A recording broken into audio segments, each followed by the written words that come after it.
Hey guys, welcome back to my channel. Wishing everyone a happy Easter. Today we'll be making Jamaican sweet potato pudding, traditional style. Here we have our sweet potatoes washed, peeled and ready to be grated using our old school handy dandy trusty grater. Of course you guys could choose to blend it using a blender, but I choose to use a grater. This is what it's supposed to look like when it's finished.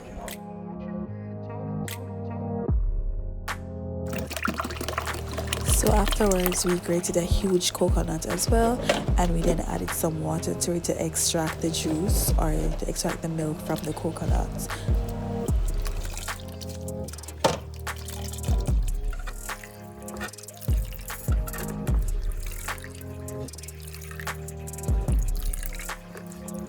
This is how much coconut milk you should have, and this is what the coconut milk should resemble.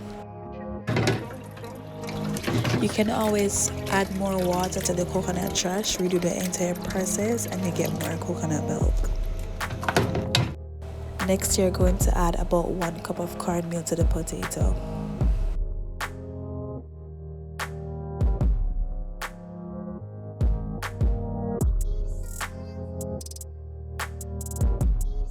And add about 1 cup of flour.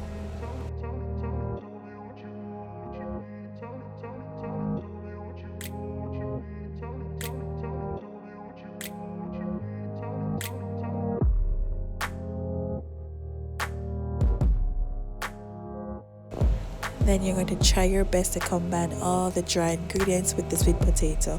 Mix thoroughly and get everything combined, or as combined as possible.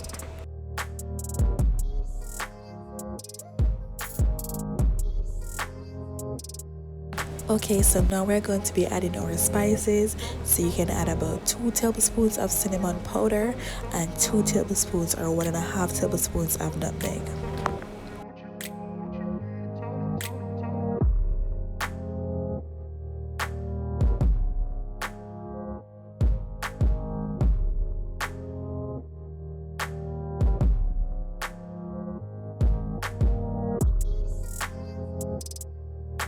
And trust me guys, by this time the smell that was coming from the mixture was amazing. All the spices combined and the sweet potato, it smells so good. Add about 1 cup of brown sugar.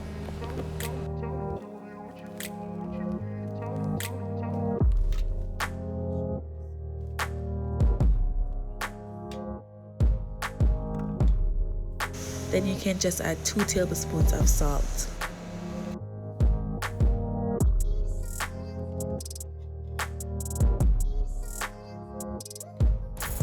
Now you're going to add your wet ingredients, which is just the coconut milk, similar to when you're kneading flour. So you add your coconut milk and just mix well. You will combine everything together until there is no more clumps of flour, cornmeal and sugar.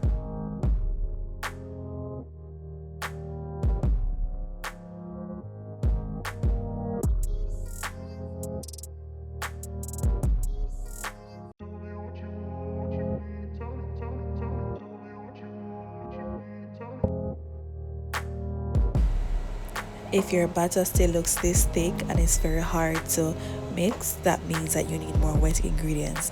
Now if you don't have any more coconut milk, you can always use a little bit of water to loosen up the consistency of the batter, and then you'll see what it's supposed to look like in the end.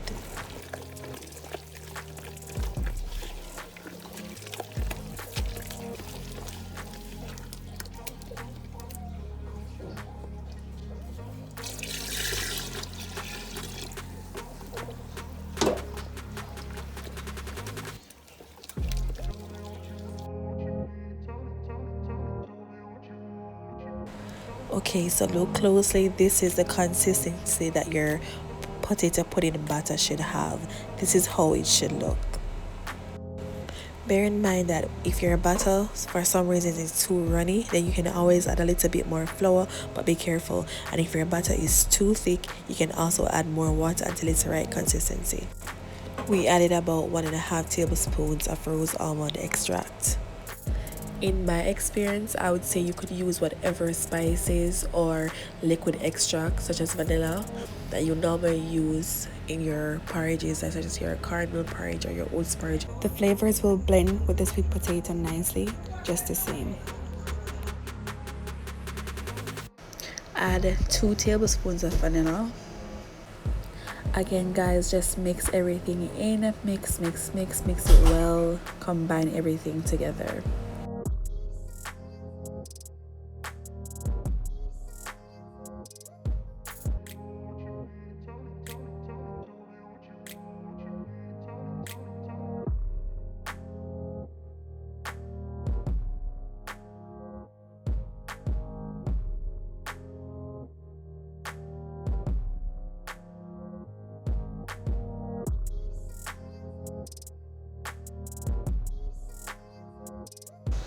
Now when you are finished mixing everything, you're free to taste and add more sugar, salt or spices to your liking.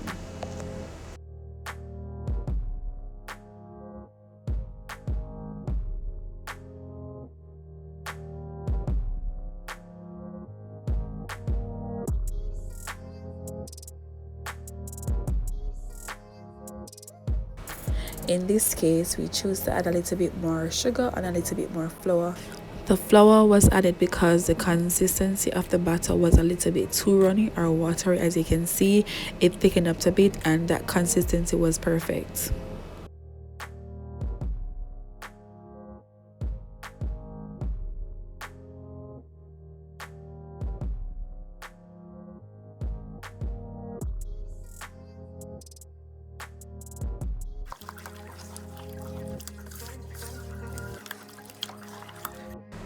When you're all finished with the batter, then you can go ahead and grease your pan or your pot. In this case, we're using a pot to bake or potato pudding. You guys can use any aluminum pan or pot or foil that you choose, but just make sure to grease it properly and add grease paper at the bottom and to the sides.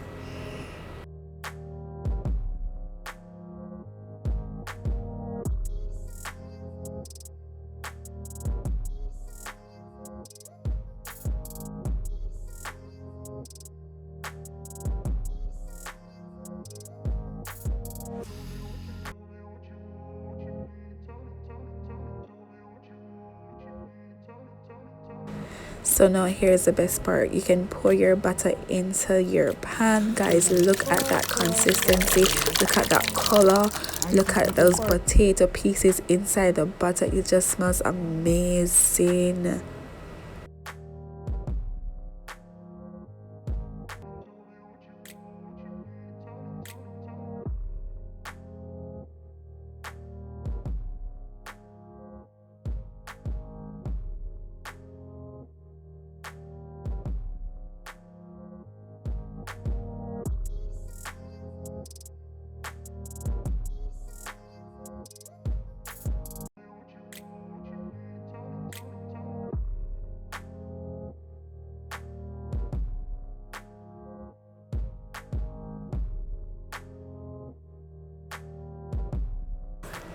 So guys, to bake your pudding thoroughly and evenly, you're going to have a coal stove with coal, of course, inside. You're going to put a zinc over it so the fire is not too hot.